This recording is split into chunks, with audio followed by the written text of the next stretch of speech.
नमस्कार, capital TV का खास शो राहुल का अग्निपथ देख रहे हैं आप। मैं हूं आपके साथ पूजा।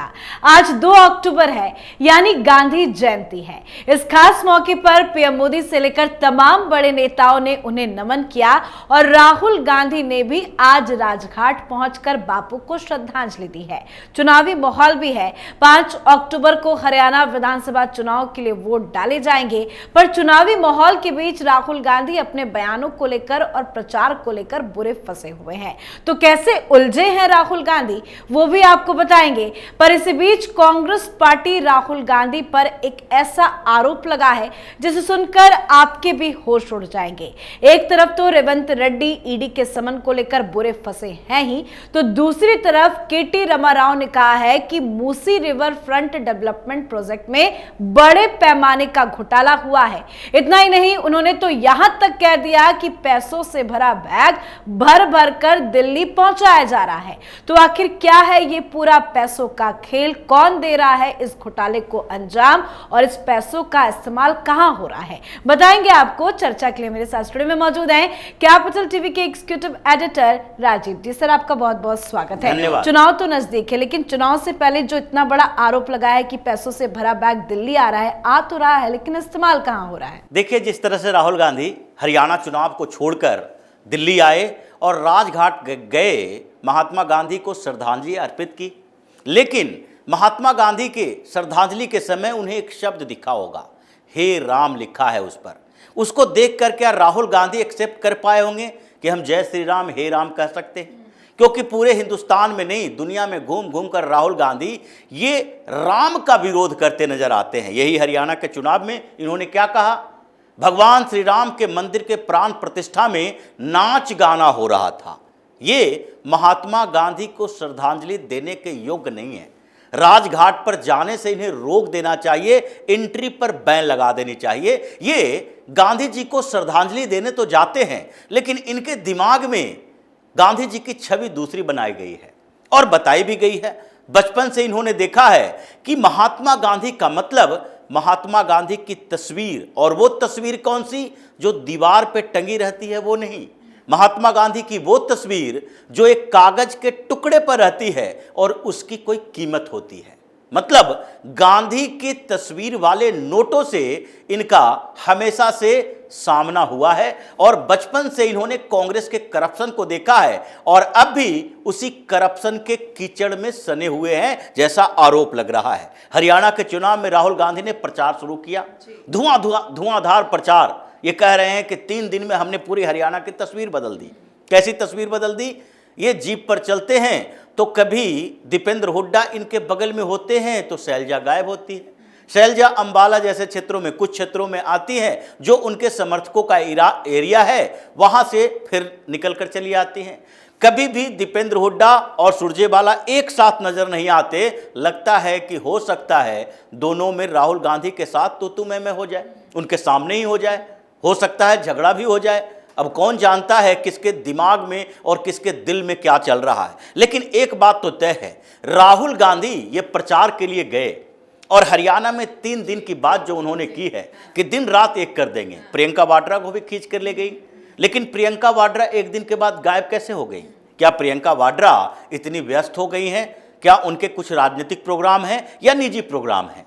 ये सवाल तो उठता है कि इतना महत्वपूर्ण चुनाव राहुल गांधी वहां पर जा रहे हैं और प्रियंका वाड्रा को वहां से भगा दिया। यानी कि या तो गांधी परिवार के अंदर, नेहरू गांधी खानदान के अंदर कुछ खटपट चल रहा है कि प्रियंका वाड्रा वहां पर राहुल गांधी के साथ साथ रहेंगी तो वो सेंटर ऑफ अट्रैक्शन रहेंगी, नेता उनके इर्द गिर्द रहेंगे, पब्लिक उनके लिए तालियां बजाएगी और राहुल गांधी को मुंह देखना पड़ेगा, फिर उनकी अहमियत कम हो जाएगी।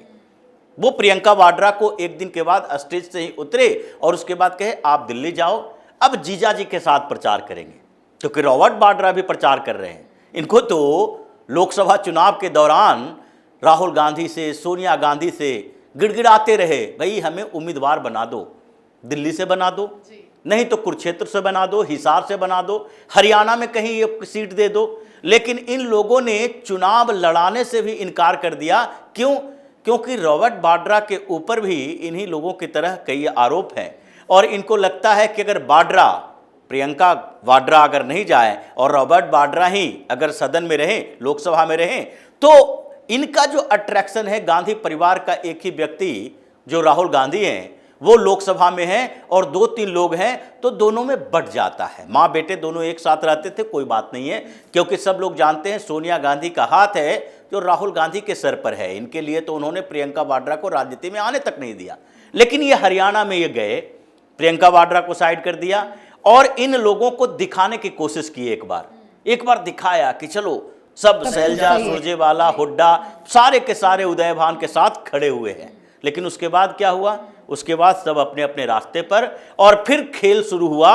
ये जो अभी बैग में बोरियों में भर भर के पैसे की बात की जा रही है, 3 दिन के अंदर तकरीबन 50 से 60 करोड़ रुपए का बंदरबाट किया गया। ऐसे भी राहुल गांधी जहां निकलते हैं पैसे तो खर्च होने ही है। अभी ये भारत जोड़ो यात्रा की जो रिपोर्ट कांग्रेस ने ही सबमिट की थी इलेक्शन कमीशन के पास, और उसमें कहा था कि भारत जोड़ो यात्रा पहली बार जो हुई थी उसमें 70 करोड़ रुपए खर्च किए गए। और ये 70 करोड़ रुपए किस में खर्च किए गए? वो जो पैदल लोग साथ साथ चल रहे थे उनके खाने पीने पर खर्च किए गए। ये 70 करोड़ क्या जलपान के लिए खर्च किए गए? क्या उन लोगों के लिए गाड़ियां रखी गई थी उसके लिए खर्च किए गए?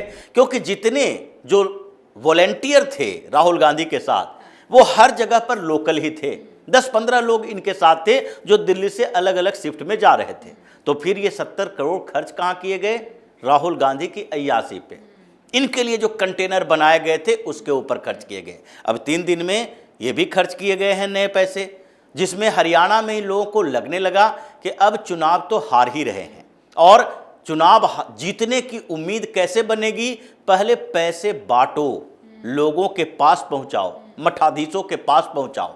रॉबर्ट वाड्रा को भी मैदान में उतार दिया कि अब तुम जितने कॉन्ट्रैक्टर तुम्हारे संपर्क में हैं, हुड्डा की सरकार के समय जितने जमीन लिए, ये पैसे कहां से लाओगे? ये डीएलएफ वाले से संपर्क करो, उन भूमाफियाओं से संपर्क करो, पैसे की वसूली करो। क्योंकि इतने समय में भारतीय जनता पार्टी की सरकार थी, समस्या तो इन लोगों को हरियाणा में हो ही रही थी। अभी दान सिंह और उसके एक और समर्थक विधायक, इन लोगों के घर पे छापेमारी हुई, 294 करोड़ रुपया पकड़ा गया। तो ये जो सैकड़ों करोड़ रुपए निकाल रहे थे, ईडी ने छापेमारी करके कुछ पैसे जब्त कर लिए और हरियाणा में चौकन्ना है। चुनाव आयोग भी चौकन्ना, इनके टीम भी चौकन्ना, और उसके बाद ये जो इनकम टैक्स वाले, ईडी वाले, वो भी चौकन्ने हैं। तो इसलिए इनको साउथ इंडिया से लाना पड़ रहा है। अब रेवंत रेड्डी तो पहले से ही मशहूर है इस बात के लिए, चीफ मिनिस्टर इन लोगों ने बनाया। ईडी का समन किस बात के लिए है? 50 लाख रुपया लेकर पहुंचा था एक नॉमिनेटेड एमएलसी के पास कि हमारे पक्ष में वोट दो। ये टीडीपी का उस समय सदस्य था। लेकिन अब जब वो सीएम बन गया तो ये 50 लाख रुपया एक एमएलसी रहते हुए अगर किसी व्यक्ति के पास है जो इकट्ठा करके खरीद सकता है दूसरे को, तो अभी सीएम है तो ये कितना करोड़ रुपया खरीद सकता है, ला सकता है। अब वही उन्होंने पैसे दिए और हरियाणा में ये पैसे खर्च हो रहे हैं। हिमाचल प्रदेश का मुख्यमंत्री हरियाणा के चुनाव प्रचार में नहीं गया, नहीं जम्मू के चुनाव प्रचार में गया, जबकि हिमाचल प्रदेश जम्मू और हिमाचल में बहुत समानता दिखाई पड़ती है, फिर भी उसका इस्तेमाल नहीं किया गया। किसी भी दूसरे जगह के सीएम का इस्तेमाल नहीं किया गया। राहुल गांधी अचानक से जाते हैं और ये कहते हैं कि हम दिन रात वहीं रहेंगे। क्यों?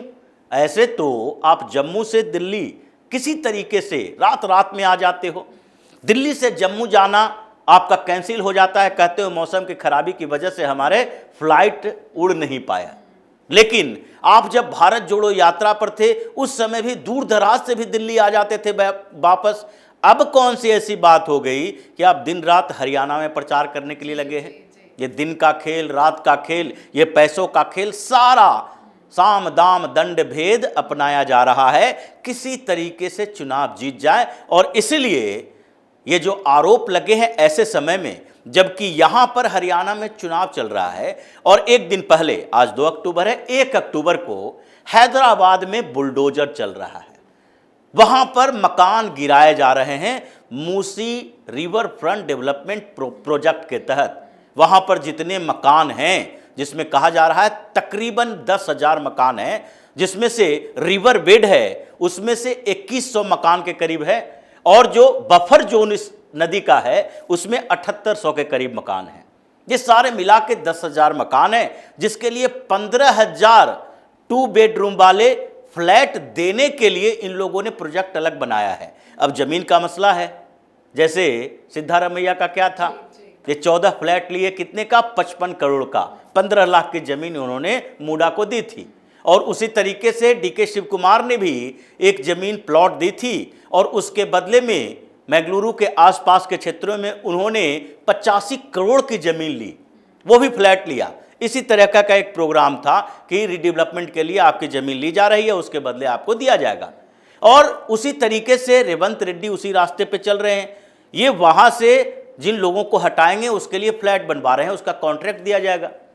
अब कॉन्ट्रैक्ट 15,000 2 बेडरूम के फ्लैट जिन कॉन्ट्रैक्टर को मिल रहे हैं वो बोरियों में भर भर कर पैसे पहुंचा रहे हैं। और इस बात की जानकारी केटीआर को मिली, क्योंकि इतने सालों तक सरकार तो केसीआर की थी, केटीआर मंत्री थे। और इन लोगों में सिस्टम तो कम से कम कहीं ना कहीं ये रहता है कि उसकी जानकारी उस सिस्टम में बैठे दूसरे लोगों को होगी। अगर केसीआर सीएम नहीं रहे तो इसका मतलब ये नहीं है कि सारे आईएएस आईपीएस अधिकारी, सारे अथॉरिटी के प्रमुख, जितने चेयरमैन हैं, वो सारे के सारे लोग हैं जो इनके अगेंस्ट हो जाएंगे। कुछ लोग तो इनके भी होंगे, सिस्टम में हैं।